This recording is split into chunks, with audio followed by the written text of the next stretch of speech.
জীবনে তো একবারও দুরূদ শরীফটা চেক আপ করার দরকার ছিল, যে দুরূদ আপনাকে জান্নাতে নিয়ে যাবে। আমি দলিল দিতেছি, এই উম্মত জাহান্নামে দুচক থেকে পুলসিরাতের থেকে পড়ে গেল, ডাইরেক্ট দুচকে যাবে না। এই উম্মতে মুহাম্মাদি সাল্লাল্লাহু আলাইহি ওয়াসাল্লাম দুচকে যদি পুলসিরাতের থেকে পড়েও যায় তো পুলসিরাত ধরে লটকায় থাকবে, চুলা থাকবে, অপেক্ষা চলতে থাকবে দুরূদ আছে কিনা। যদি দুরূদ থেকে থাকে, নবীজির উপরে পড়ছে, ওই দুরূদ থেকে থাকে, তাহলে দুরূদ আসবে, আর একে উঠা পুলসিরাতের উপরে দাঁড় করাবে, দুরূদ একে পার করাবে। আপনি বলে করছেন নবীর দুরূদ এমনি? শুধু শুধু কোরআন পেলা দিছে। কোরআনের এক আয়াতের উপরে আমার প্রশ্ন হয়, ডেলি শুক্রবারে আজকেও আপনাদের প্রত্যেক মসজিদের খতিবরা পড়ছে খুতবার ভিতরে, ইন্নাল্লাহা মালাইকাতাহু ইউসাল্লুনা আলান নবী ইয়া আইয়ুহাল্লাযীনা আমানু সাল্লু আলাইহি ওয়া সাল্লিমু তাসলিমা। আমার এখানে তিনটা প্রশ্ন হয়। আমার প্রশ্ন হয়, আল্লাহ আমাদেরকে দুরূদ পড়তে বলতেছেন, আমরা আর কয়দিন বাঁচবো, আর কয়দিন পড়বো? আপনার বন্ধুর উপরে তারপর দুরূদ পড়বে কে পড়বে আপনার বন্ধুর উপরে দুরূদ? আল্লাহ বলে, বেওকুফ তুই দেখিস না, ফেরেশতারা পড়বে। তুই চলে এখানে কি আসে যায়? ফেরেশতা পড়বে। আমি যদি আল্লাহকে প্রশ্ন করি, আল্লাহ ফেরেশতা তো মারা যাবে, কিতাবে তো পাই মালাকুল মউতকেও মৃত্যুর কুলে ঢলে পড়তে হবে, সর্বশেষ উনি মারা যাবেন, গুনার পরে আর কেউ মারা যাবেন না। সর্বশেষ আল্লাহ জিজ্ঞেস করবে, মান বাকিয়া, কে বাকি?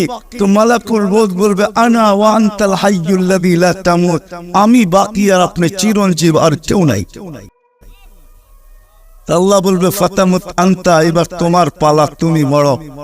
আল্লাহ চুক্তি দিবে, লি আন্নী কাতাবতুল মউত আলা মান তাহতা আরশি, আমার আরশের নিচে লেখা আছে, দেখো আমার আরশের নিচে যে আছে তাকে মৃত্যুর স্বাদ পান করতে হবে, হবেই হবে। আল্লাযী হাইলা ইয়ামুত ফাহুয়া ফাওকা আরশি, যে চিরঞ্জীব সে আমার আরশের উপরে বিরাজমান, তুমি আরশের নিচে বিদায় তুমি মরো। সায়ুলকি আলাইহি সাকারাতাল মউত, মৃত্যুর যাতনা আল্লাহ ওনার উপরে ঢালবেন, উনি জমিনে পড়বে আর একটা চিৎকার দিবে, যেখানে আছে ওইখানে পড়বে আর একটা চিৎকার দিবে, আর বলবে, লাউ আলিমতু সাকরাতাল মউত মা কাবাসতু আরওয়াহাল মুমিনিন, মৃত্যুর যাতনা যদি আমার জানা থাকতো তাহলে কোন মুমিন মুসলমানকে আমি এত কষ্ট দিয়ে নিয়ে আসতাম না। মৃত্যুর এত কষ্ট, আল্লাহকে যদি প্রশ্ন করি, ফেরেশতা তো চলে যাবে, তো আমাদের নবীজির উপরে দুরূদ কে পড়বে? আল্লাহ বলে, তোর মতো বেওকুফ তো দেখি নাই, তুই মনে হয় কোরআন পড়িস, কোনদিন পাবিস না, শুরুতেই তো আমার নাম ইন্নাল্লাহা ওয়া মালাইকাতাহু, আমি আল্লাহ পড়তে থাকবো, আমি চিরঞ্জীব, বন্ধুর দুরূদ আমি কোনদিন বন্ধ হতে দিব না, না না, আমার বন্ধুর দুরূদ চলতে থাকবে। ওই দুরূদটা তো কোনদিন টেস্ট করো, রাগ ব্যাগে না।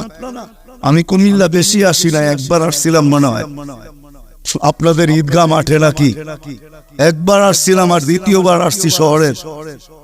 এর আগে আর আমি কখনো আসি না, এটা আমার দ্বিতীয়বারই। জানি না এটা শেষ হয় কিনা, তৃতীয়বার আসা হয় কিনা এটাও জানি না। বাঁচলে তো আসবো, রিজিক থাকলে তো আসবো। এই জন্য দরুদ তো কোনদিন আমি টেস্ট করলাম না, দোয়ায় কুনুত তো করলাম না, দোয়ায় কুনুত তো করলাম না, অথচ ডেলি তো আমি পড়ি, 18টা অঙ্গীকার করি আল্লাহর সাথে, 18টা দোয়ায় কুনুতে 18টা অঙ্গীকার আছে, 18টা অঙ্গীকার। কয়টা? রাগ হয় না কিন্তু, আজ পর্যন্ত কোন আলেমও ভাবে কিনা আমি জানি না, দোয়ায় কুনুত পড়ে আর ভাবে কিনা যে আমি আল্লাহর সাথে অঙ্গীকার করতেছি। 18টা অঙ্গীকার দোয়ায় কুনুতে, কয়টা আমি পুরা করতেছি? তো যেটা আমার বোঝানোর ছিল, যেটা বুঝাইতে চাইতেছিলাম, যে আমি তো কোনোদিন টেস্ট করি নাই। তা আমাদের নামাজই কি? আল্লাহ নামাজের জন্য ডাকেন না, আল্লাহ তো কথা বলার জন্য ডাকেন। আল্লাহ নামাজের জন্য ডাকেন না, এই উম্মতকে আল্লাহ জান্নাতের চাবি দেওয়ার জন্য ডাকেন, চাবি দেওয়ার জন্য। আসসালাতু মিফতাহুল জান্নাহ। জান এই মাদ্রাসার মক্তবের ছেলেরা পড়ে আসসালাতু মিফতাহুল জান্নাহ। নামাজ জান্নাতের চাবি। আল্লাহ চাবি দিতে ডাকেন, আল্লাহ নামাজের জন্য ডাকেন না, অঙ্গীকার পুরা করার জন্য ডাকেন। অঙ্গীকার পুরা করার জন্য ডাকেন। কেননা কিয়ামতের দিন, হায় হায়, আমি তো বলি, জানি না বুঝবেন কি বুঝবেন না, আমি বলি এই উম্মতকে দুনিয়াতে পাঠানেরই কথা ছিল না। অনেক কিছু মিলাইলে দেখা যায় আমাদেরকে পাঠানেরই মনে হয় কথা ছিল না। নাহলে এত ছোট জীবন দিবেন কেন? 60-70 বছর, কত কাউকে তো হাজারও দিলেন, ঠিক না? আমাদেরকে 60-70 বছর দিয়ে কেন পাঠাইলেন? আবার 60-70 বছর দেওয়ার পরেও 2 পর্বে আমাদের জীবনটাকে আল্লাহ কমায় দিছেন, লেস করে দিছেন, বাদ দিয়া দিছেন। প্রথম 15 বছর হিসাবে আসবে না, যতক্ষণ পর্যন্ত বালেগ না হয়, কলম তার বিরুদ্ধে যায় না, পক্ষে চলতে পারে, বিরুদ্ধে চলবে না। রুফিয়াল কালাম, এখানে 15 বছর বাদ। তারপরে যেটা থাইকা যায় 60 আর 70-এর ভিতর থেকে, যতক্ষণ আমরা ঘুমাই 4-6 ঘন্টা আর 8 ঘন্টা, এটাও কলম উঠানো থাকে, আমাদের বিরুদ্ধে যায় না, এটাও মাপ। এটাও তাইলে আর থাকলো কি? কোরআন আমাকে বোঝায় এত অল্প সময়ের জন্য কেন পাঠাইলেন। তাহলে কোরআনের ভিতরে ডুব দিলে মনে হয় বুঝে আসে। আল্লাহ মনে করেন যে কেন পাঠাইলাম, কিয়ামতের দিন তোমাদেরকে আমার পক্ষে সাক্ষী হিসাবে আমার পাশে দাঁড় করাবো। শুহাদা আলান নাস, কিয়ামতের দিনে উম্মত আল্লাহর পাশে সাক্ষী হিসাবে দাঁড় করাবে আল্লাহ। সমস্ত উম্মতের উপরে আমাদেরকে সাক্ষী হিসাবে দাঁড় করাবে আল্লাহর পাশে।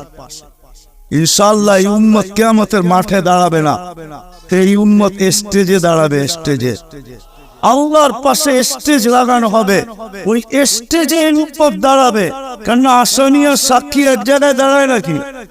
দুইজনের মান একটা, দুইজনের মান ভিন্ন, ঠিক না?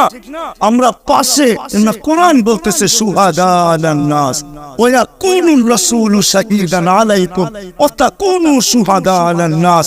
আমরা সাক্ষী। আল্লাহ বলে কম সময় দিয়া কেন পাঠাইলাম জানো? কিয়ামতের দিন কেউ প্রশ্ন করতে পারে যে এরা যে সাক্ষী হিসাবে দাঁড়াইলো, এরা তো দুনিয়াই দেখে নাই, তাইলে আবার সাক্ষী হবে তো হবে কি কইরা? ওই দিন যেন আমি বলতে পারি এদের পা উঠায়া দেখো, এরা এখনো দুনিয়ার মাটি লাগানো আছে, যদিও কম সময়ের জন্য। মনে হয় আমাদেরকে দুনিয়া পারানোর জন্য আল্লাহ পাঠাইছে। অনেক সময় বলে না, আরে আপনার টাইম নাই, তাতে কি আসে যায়, আমার বাড়িটা পাড়ায় চলে যায়। আল্লাহ বড় এই জন্য পাঠাইছেন যেন আমরা দুনিয়াটা পাড়ায় চলে যাই। অল্প সময় দিয়ে আল্লাহ পাঠাইছে, বেশি সময় আমাদেরকে দেন নাই, শুধু নবীজির কারণে। এই জন্যই তো আমি বলি, জানি না বললাম একমত হবে কি হবে না। এই উম্মত দুনিয়ায় আসারই ছিল না। এই উম্মতকে আল্লাহ বাছাই কইরা, প্রথম তো এই উম্মতকে 3 বার আল্লাহ কুদরতি হাত লাগাইছেন এই উম্মতের উপরে। জন্ম লগ্নে একবার খালাকতু বিয়াদিয়া, দ্বিতীয়বার কুদরতি হাত লাগাইছেন হুয়াজতাবাকুম, বাছাই লগ্নে দ্বিতীয়বার আমাদেরকে আল্লাহ বাছাই করছেন। বাছাই সমগ্র মানব জাতির ভিতর থেকে আমাকে উঠাইতে উঠাইতে কত কুঠি উঠানোর পরে মনে হয় আমি আল্লাহর কুদরতি হাতে আসছি। আর আল্লাহ বলছে যা, তোকে উম্মতে মুহাম্মদী বাছাই পড়বে। তৃতীয় আল্লাহর কুদরতি হাত লাগছে আমাদের উপরে। আল্লাহ আমাদের উপরে চিহ্ন লাগায় দিয়েছেন। চিহ্ন বুঝেন, যেন কিয়ামতের দিন হারায় না যায়। আল্লাহ সাহাবা জিজ্ঞাসা করছে, ইয়া রাসূলুল্লাহ, সমগ্র মানব গোষ্ঠী উঠবে, আপনি আমাদেরকে খুঁজে পাবেন কি কইরা? তা আল্লাহ রাসূল হাসতেছিল আর বলতেছিল, চিহ্ন লাগানো আছে, চিহ্ন। কই সেই চিহ্ন আবার কি? করলাম মুআজ্জিরিনা মিন আসারি সুজুদ, তোমাদের নামাজের জায়গা উজুর জায়গার থেকে নূর ফুটা বাহির হবে, আর কারো বাহির হবে না। নূর দেখা চিহ্ন তোমরা আমার, আমি ডাইকা ডাইকা কাছে নিব। চিহ্ন লাগায় দিয়েছেন কুদরতি হাত দিয়ে, স্টিকার লাগায় দিয়েছেন কুদরতি হাত দিয়ে। স্টিকার চিনেন? কোম্পানির লেবেল আছে, এই যে লেবেল লাগায় দিয়েছে কোম্পানি। আল্লাহ আমাদের উপরে লেবেল লাগায় দিয়েছেন কুদরতি হাত দিয়া। কুনতুম খায়রা উম্মাহ, এটা লেবেল, এটা স্টিকার, লেবেল লাগায় দিয়েছেন তোমরা খায়রে উম্মাহ। আফসোস কোত্থেকে যাবি আমি হারায় কত দূর চলে গেছি। প্রথম স্বাধীনতা দিয়েছেন আল্লাহ শিক্ষাগত, দ্বিতীয় স্বাধীনতা দিয়েছেন আল্লাহ পেশাগত, তৃতীয় স্বাধীনতা আল্লাহ দিয়েছেন মত আদর্শগত। স্বাধীনতা যদি না দিতেন সব আল্লাহ, আর আপনি টক শোতে বসে বলবেন আল্লাহর বিরুদ্ধে, আর আপনি চিৎকার দিয়া বলবেন গড ইজ নাথিং। না, অস্তিত্ব কে দিছে? পক স্বাধীনতা, যেটা মত আদর্শের স্বাধীনতা দিছে আল্লাহ। এই জন্য কিচ্ছু বলেন, শুধু অপেক্ষা করেন, অপেক্ষা। কোরআনও বলে ফান্তাযিরু ইন্নী মাআকুম মিনাল মুনতাযিরিন, আমি অপেক্ষা করতেছি, তোমরা অপেক্ষায় থাকো। আল্লাহ কিসের অপেক্ষা? ইযা জা আজালু, সীমারেখা আসতে দেরি, আখাযনাহু বাগতাতান, তোমাকে আমি ছো মাইরা উঠাইতে দেরি করব না। লা তুসআলুনা আনিন নাঈম, তারপরে তোমাকে একটা একটা জিজ্ঞাসা করব, তারপরে দেখি তুমি যাও কোথায়, কোথায় যাবে তুমি।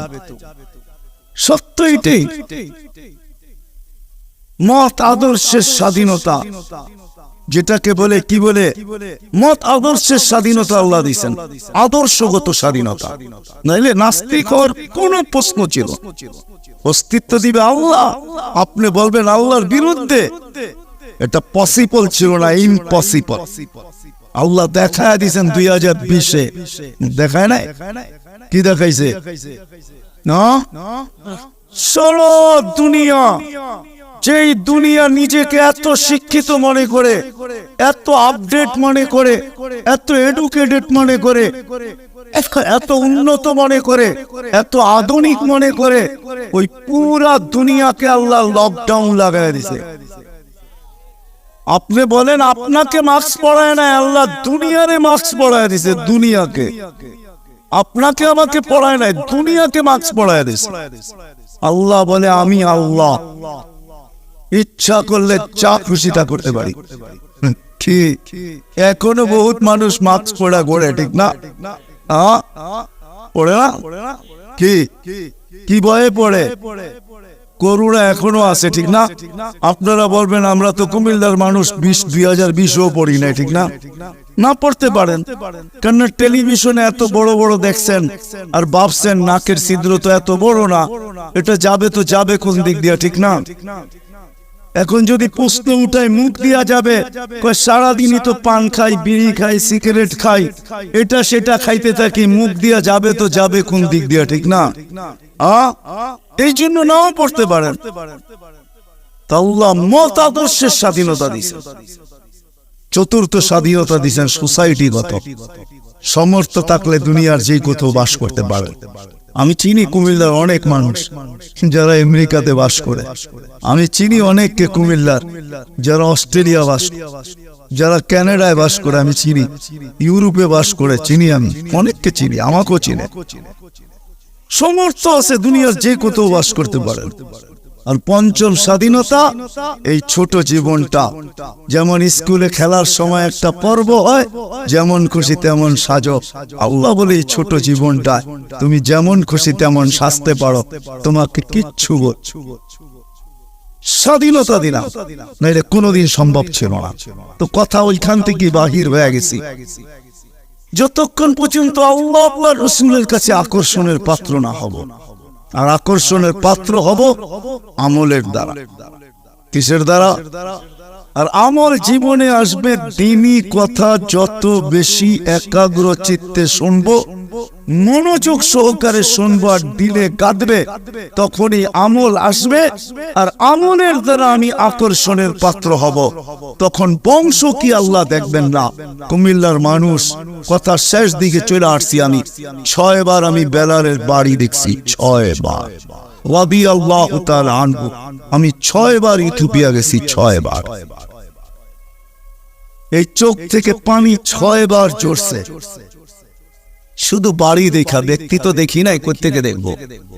সে তো অনেক আগে চলে গেছে, তার দেশের মানুষগুলা দেখছে।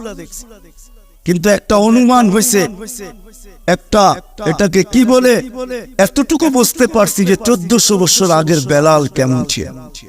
আজকের মানুষগুলাই যখন পছন্দ হয় না, তো 1400 বছর আগেরটা কেমন হবে? আজকের ইথিওপিয়া আদিস আবাবা রাজধানী ইউরোপের সাথে টক্কর উন্নত হইতেছে, ইউরোপকে পিছিয়ে রেখা দিতেছে। তাইলে আজকেও যদি মানুষগুলা পছন্দ না হয়, 1400 বছর আগের বেলাল কেমন ছিল? কিন্তু বেলাল যেখানে ওইখানে কেউ নাই। কেমন আকর্ষণের পাত্র, জমিনে চললে জান্নাতে পদধ্বনি মতো জান্নাত। আল্লাহর রাসূল কানে শুনা ঈসা বলছে, বাবা লুকাইয়া বেলাল, এত বড় আকর্ষণের পাত্র কি করে হইলে জান্নাতে তোমার পদধ্বনি? তাও আমার আগে আগে, পিছিয়ে হয়তো তাইলে বাইরা নিতাম, আমার আগে আগে দেখতে তো ছিলাম না, তোমাকে পদধ্বনি শুনতে ছিলাম। জিবরিল আলাইহিস সালামকে জিজ্ঞাসা করলাম, আমার আগে কে? তো হাসি দিয়া বলল, আবদুকা বেলাল, আপনার গোলাম বেলাল। আয়েশা বলতেছে, হারেস বিন নোমান, তুমি এত আকর্ষণের পাত্র কি করে হইলা?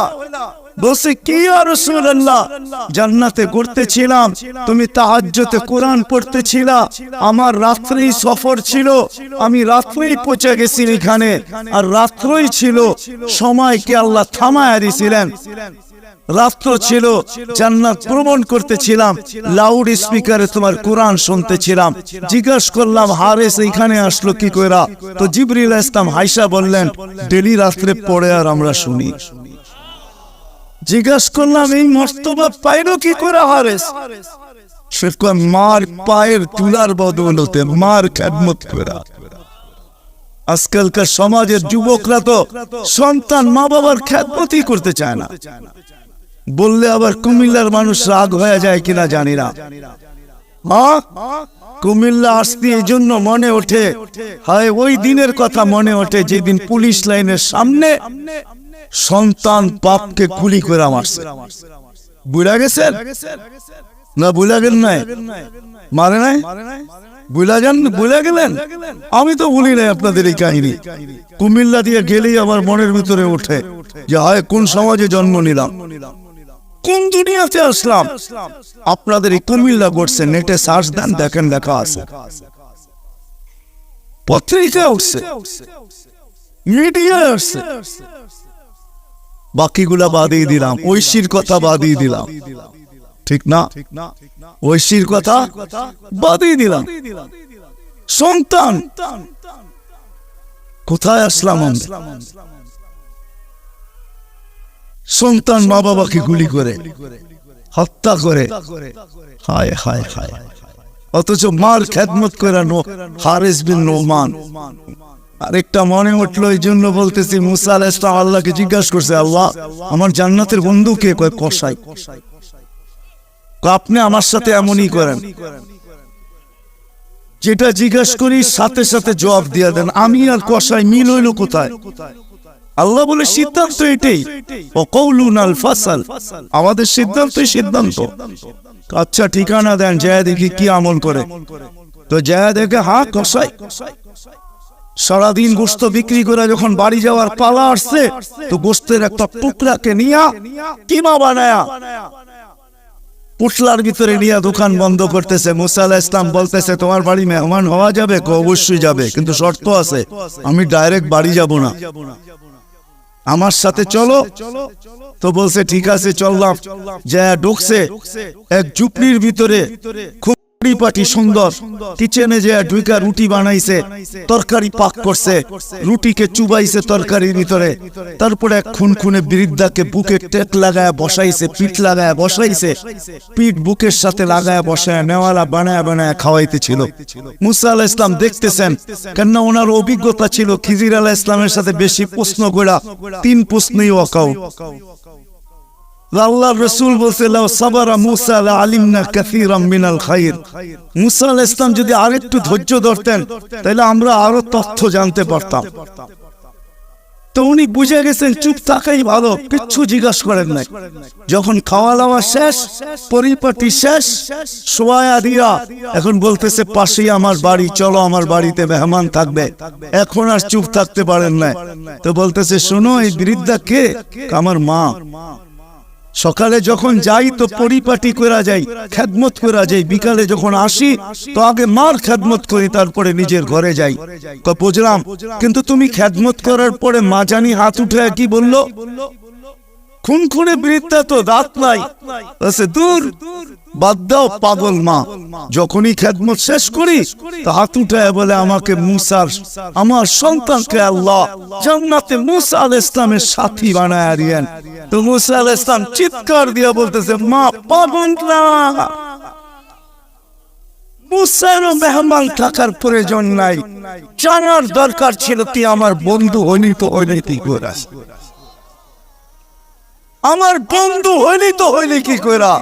এই জন্য আমল দ্বারাই আকর্ষণের পাত্র হইতে হবে। বৃষ্টি না, রহমতের বৃষ্টি চলে আসছে। আল্লাহ আমাদেরকে আমল নিয়ে মরার তৌফিক দান করেন ইনশাআল্লাহ। আল্লাহ আমাদেরকে কবুল করেন। ওমা আলাইনা ইল্লাল বালাগ।